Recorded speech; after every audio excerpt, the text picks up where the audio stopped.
ओलीउड्र जनाशुना संगीत निर्देशक तथा गायक अभिजित मजुमदार स्वास्थ्य रे सामान्य सुधार आसी। केही डाकिले से आखि खोलुछंती, जीभ देखाउछंती और कथा भी शुणुछंती। प्राय 2.5 मास पर से कोमारू धीरे धीरे बाहर जना पड़ी। भेंटिलेटर सपोर्ट बाहर करा जाई मेडिसिन वार्ड को स्थानांतर करा भुवनेश्वर एम्स स्वास्थ्य बुलेटिन रे सूचना दिया जाइछि। सूचना अनुसार तांकर भाइटाल स्थिर रही। अभिजित सुस्थ होता खबर पाई तांको प्रशंसक मध्य खुशीर लहरी खेली जाइछि।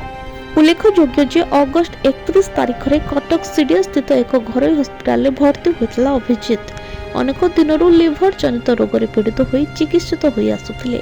निजर दैनंदिन काम को ठीक रूपे करिपारुथिबा बेले पार्वण ऋतु आरंभ होइतिबारु गणेश पूजा और दशहरा रे हेबागुथिबा कार्यक्रम पई से बेस उत्साहित मध्य थिले। मात्र गत गणेश पूजा दिन हठात असुस्थ होई पड़िबारु परिवार तथा आत्मीय माने तांको एक घरोई हस्पिटाल रे भर्ती करथिले। सेबेठारु से कोमारे थिले। यापर गत सेप्टेम्बर 4 तारिख रे अभिजित मजुमदार को भुवनेश्वर एम्स को अणा जाइथिला। सेठारे तांकर निरंतर चिकित्सा चली। गत अक्टोबर 23 रे तांकर ब्रेन एमआरआई करा जाइथिबा बेले रिपोर्ट मध्ये कोनोसी सुधा देखा जाय नथिला। डाक्टर माने अभिजित को भेंटिलेटर सहायता धीरे धीरे मुक्त करबा पई प्रयास जारी रखिथिले। गत किछि दिन तळे एम्स को जाई स्वास्थ्य मंत्री डॉक्टर मुकेश महालिक मध्य अभिजित को स्वास्थ्य प्रस्ताव बुझिथिले।